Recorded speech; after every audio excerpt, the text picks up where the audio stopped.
찾으시면 함께 봉독하겠습니다. 아볼로가 고린도에 있을 때에 바울이 윗지방으로 다녀 에베소에 와서 어떤 제자들을 만나 이르되 너희가 믿을 때에 성령을 받았느냐? 이르되 아니라 우리는 성령의 계심도 듣지 못하였노라. 바울이 이르되 그러면 너희가 무슨 세례를 받았느냐? 대답하되 요한의 세례니라.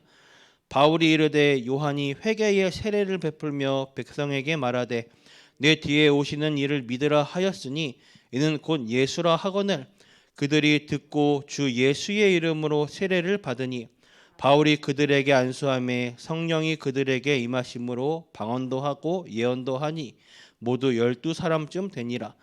바울이 회당에 들어가 석 달 동안 담대히 하나님 나라에 관하여 광론하며 권면하되 아멘. 초대교회의 회복.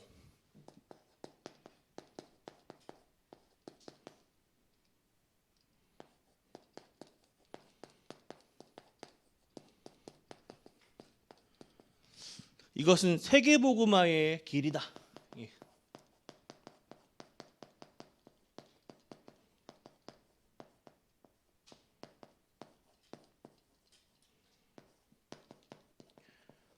사도행전 19장 말씀이죠. 오늘 본문 말씀 속의 현장은 바울이라는 한 명의 망대의 축복이 세워집니다. 무엇이죠? 그리스도로 결론난 한 사람이에요. 1절부터 7절까지 보면 성령의 세례에 모르는 사람들에게 성령의 세례를 전달하는 장면이 나옵니다. 무슨 뜻이냐? 한마디로 현장에 다 있으나 딱 하나 없는 것, 그리스도를 전달합니다. 그리고 오늘 마지막 8절에 보면 석 달, 세 달이라는 기간 동안 전달하고 나중에 이 19장 뒷부분 전체를 보면 여기서 출현한 제자들로 2해 동안 2년 동안 두란노에서 전도운동, 생명운동을 펼칩니다. 아마도 이들을 데리고 뭘 했겠습니까? 자기 집을 오픈해서 자기 직장을 오픈해서 에베소 지역 전체 곳곳에 생명운동, 말씀운동을 일으키지 않았겠습니까? 그것이 어떤 결과를 만드냐? 에베소 지역 전체를 살리는 응답으로 일어나요. 에베소 지역 복음화가 일어납니다. 세계 복음화의 축소판이에요. 마치 인천 복음화를 이뤄내듯 그 다음에 바울이 한 말이 무엇이죠? 로마도 보아야 하리라. 자, 지금 캠프 기간입니다. 우리가 하는 이 캠프, 전도 캠프라고 하죠. 이 캠프가 무엇이냐? 전도가 맞긴 합니다. 전도하는 것이 맞긴 한데 정확히는 전도하는 게 아니에요. 지금까지 그렇게 알고 이해하고 계셨다면 곤란합니다. 훈련을 그렇게 받았다면 말짱 도루묵이에요. 캠프가 정확하게 뭐냐? 캠프란 정확한 성령의 인도를 받는 게 캠프예요. 이거는 제 말이 아니라 캠프에 관련된 모든 메시지를 보면 다 공통적으로 다 이렇게 정의하고 있습니다. 왜? 하나님의 숨은 계획을 찾아가기 때문에 정확한 성령 인도 받는 게 캠프의 정의예요. 이 관점에서 보면 우리 성도님들이 이번 한 주간에 현장에서 적용해야 할 것이 캠프 기간에 각각 문제들이 많이 터집니다. 왜냐? 복음의 빛을 비추니까 흑암이 드러나는 거예요.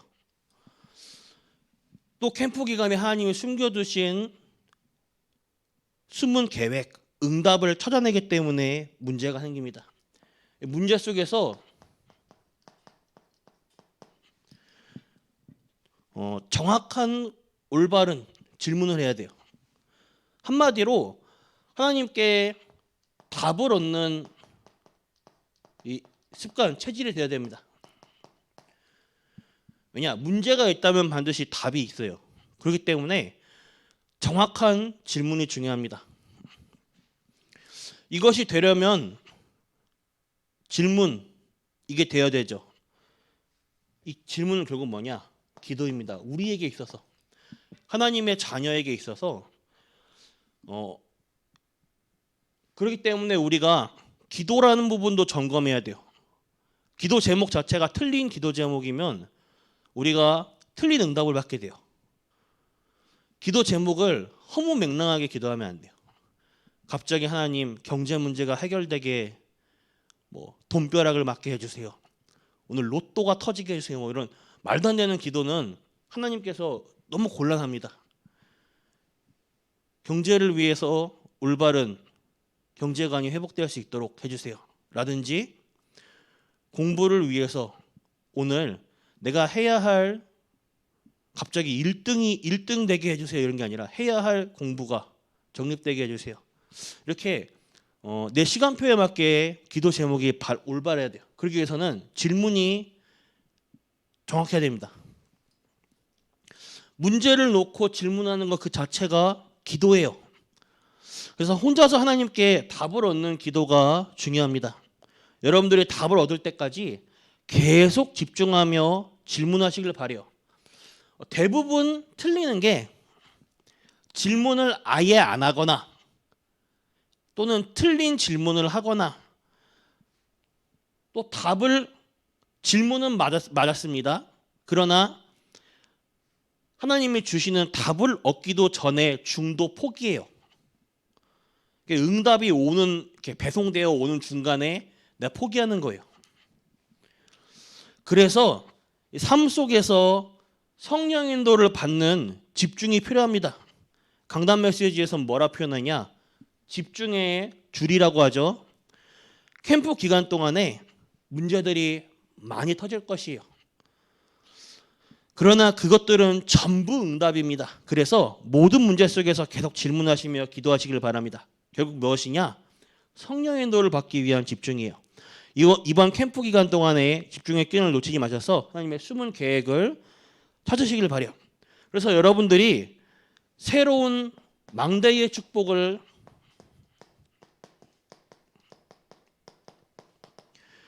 붙잡으시길 바랍니다. 계속해서 말씀의 흐름 속에서 망대라는 부분이 나옵니다. 이 망대가 무엇이냐? 결국 사람이 망대예요. 우리 번성교회 성도님들 한 명 한 명이 너무나도 중요합니다. 성도님들 한 명 한 명이 현장의 빛의 망대이기 때문입니다. 캠프 기간에 우리 성도님들이 일어나셔서 내가 있는 현장에 빛을 비추는 망대의 축복을 회복하시길 바랍니다. 모든 중직자와 성도님들이 일어나셔서 이 그리스도의 언약 가지고 내가 사는 모든 지역에 빛의 망대를 세우시길 바라요. 빛의 망대를 70군데, 70다락방 곳곳에 세우시길 바랍니다. 내가 사는 지역, 내가 다니는 직장을 두고 하나님이 우리 교회에 맡기신 또 내가 속한 구역에 맡기신 현장을 두고 내가 사는 그 지역, 그 직장에, 그 구역에, 그 현장에 그리스도의 빛, 생명의 빛, 창조의 빛을 비추는 빛의 망대를 만드는 이번 캠프 기간이 되시길 바랍니다. 그래서 매일 서론에 나온 편집, 설계, 디자인 이런 부분들을 제가 어떻게 실제로 적용할 수 있도록 강단의 말씀을 어떻게 실제로 적용할 수 있도록 어떻게 붙잡을 수 있도록 해야 될까 고민을 했는데 새신자도 이해할 수 있을 정도로 결국 제가 이렇게 한 게 393의 기도를 사실적으로 누리시면서 붙잡으시길 바라요. 매일 3이 무엇이냐? 성삼위 하나님이 지금 눈에 보이지 않게 성령으로 나와 함께 계심을 실제로 믿으시길 바라요. 그래야 9가 따라오죠. 이 보좌의 축복, 시공간 초월의 응답이 나의 것으로 그래서 나의 가정에, 내 가문과 직장에 전 세계 237에 그리스도의 빛, 생명의 빛, 창조의 빛을 비추시는 것이구나. 그러면 이제 나의 영혼, 마음, 생각, 육신 모든 삶이 살아나서 전무후무한 응답을 가지고 나와 교회, 현장 살리고 세계 살리는 응답을 누리면 되겠구나. 그러면 따라오는 3시대 살릴 응답으로 목회자를 통해 강단의 말씀에 생명력이 넘치고 그 말씀 붙잡은 중직자를 통해 교회와 현장과 산업이 살아나고 렘넌트를 통해 전 세계와 미래 살리는 응답을 누리면 되겠구나. 393의 기도예요. 아침마다 눈 뜨면 기도하시길 바랍니다. 내 의식을 바꾸시길 바래요. 성삼위 하나님의 보좌의 능력으로 나를 충만하게 하소서. 요즘 아침에 딱 눈 뜨면 393 이 부분만 딱 의식하고 기도해요.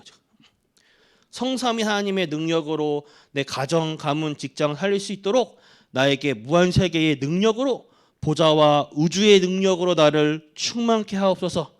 현장을 품고 마음에 담고 진짜로 기도하시길 바랍니다. 본문 말씀에 본론 1번으로 요한의 세례,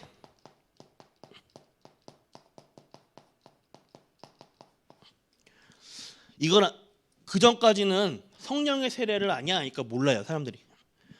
요한의 세례만 안다. 요한의 세례는 예수님이 오실 것을 준비시키는 세례예요. 그리스도가 오실 것을 준비하는 거죠. 이것은 내가 죄인임을 깨닫고 회개하는 세례예요. 즉 내가 그리스도가 필요. 요한의 세례는 내가 그리스도가 필요함을 고백하는 것이 요한의 세례입니다. 이것은 내가 절대 구원받을 수 없는 죄인임을 깨닫게 하는 것이죠. 그렇다면 오늘 본문에 나오는 성령의 세례가 뭐냐?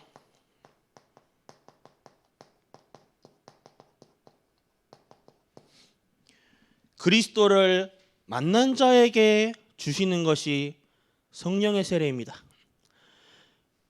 예수님을 만나는 갈보리산의 세례.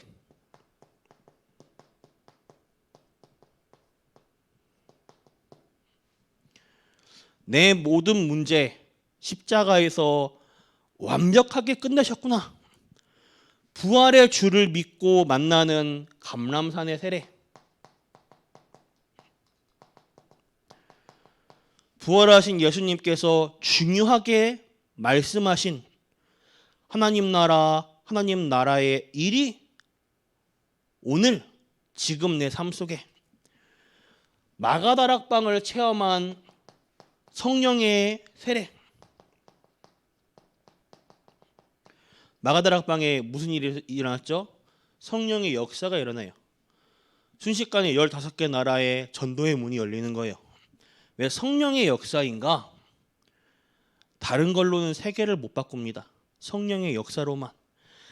아무리 공부하고 똑똑한 엘리트라고 해도 가문에, 가정에, 나에게 흐르는 영적 문제 못 바꿔요. 아무리 돈이 많고 지식과 철학과 명예가 있어도 앞으로 다가올 시대의 재앙을 막을 수 없습니다. 그래서 오직 그리스도로 성령의 세례예요. 바울이 만난 결국 그리스도.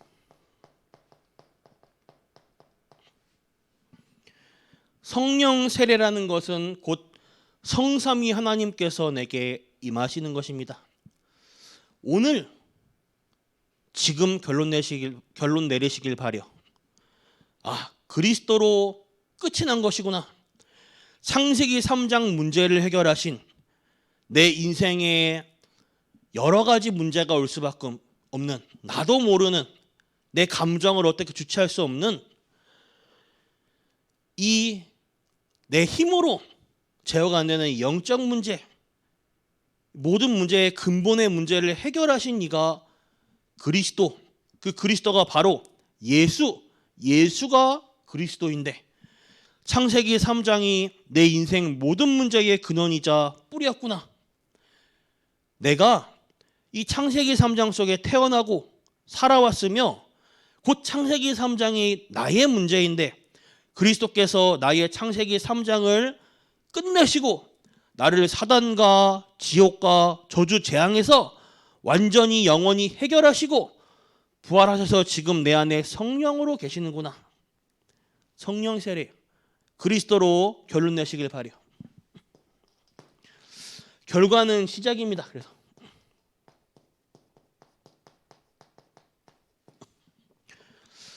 여러분들에게 오는 모든 문제와 사건들은 회복의 시작이에요.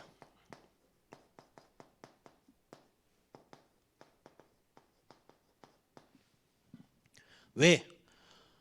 내 인생에 걸어온 길, 앞으로 걸어갈 길을 하나님께서 주관하고 계십니다. 내 모든 시간표는 전도 때문이에요.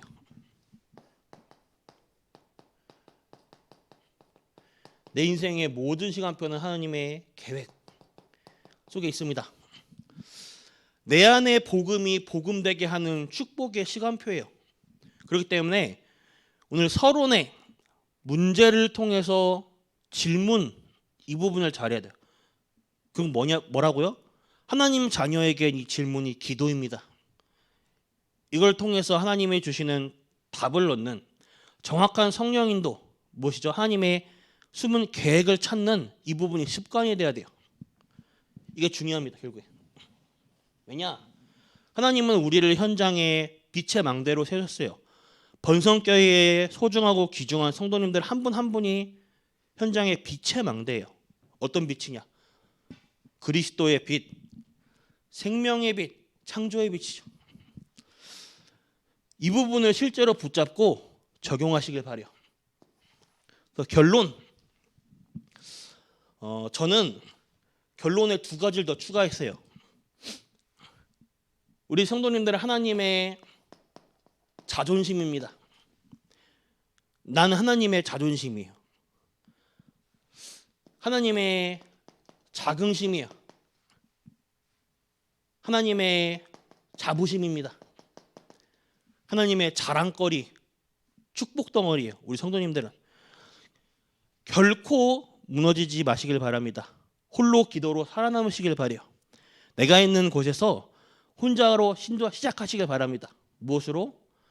현장을 살릴 빛의 망대로 일어나시길 바라요. 제 이야기도 있지만은 증인으로서 저보다도 성경에 확실한 증인들이 많기 때문에 마지막에 성경의 증인을 한 명을 예로 들겠습니다. 렘넌트 모세 아십니까?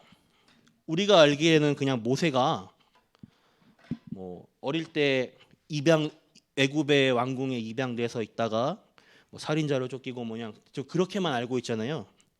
근데 그 모세의 실제 인생을 되돌아보며 내가 만약에 그 상황에 처했다. 이게 단순히 성경의 이야기고 남의 이야기 아니라 내가 그 입장이 되어봤다라고 생각했을 때는 다르게 느껴질 거예요. 학자들이 연구한 고문서를 통해 보면 당시 모세를 양자로 삼은 그 바로 왕의 딸 공주에게는 자식이 없었습니다.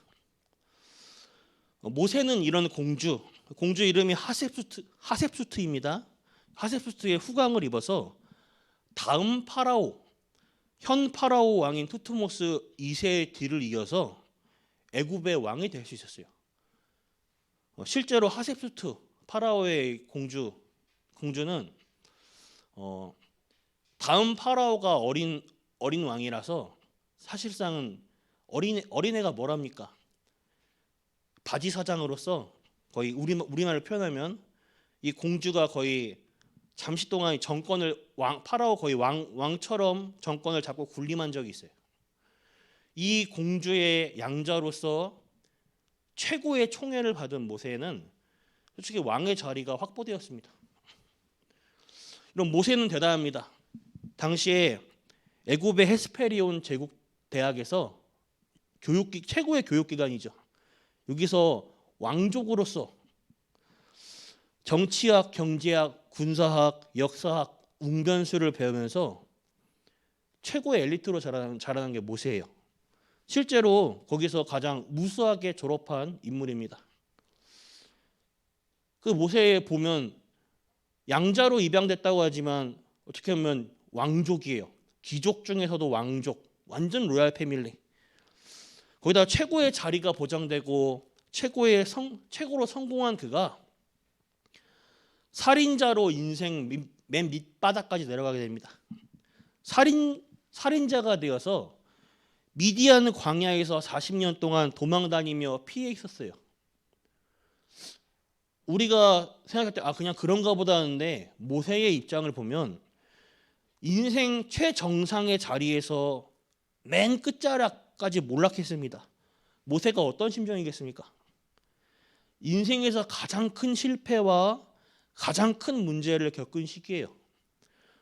보통 세상에선 이런 상황에 들어가면 죽고 싶다고 할 겁니다.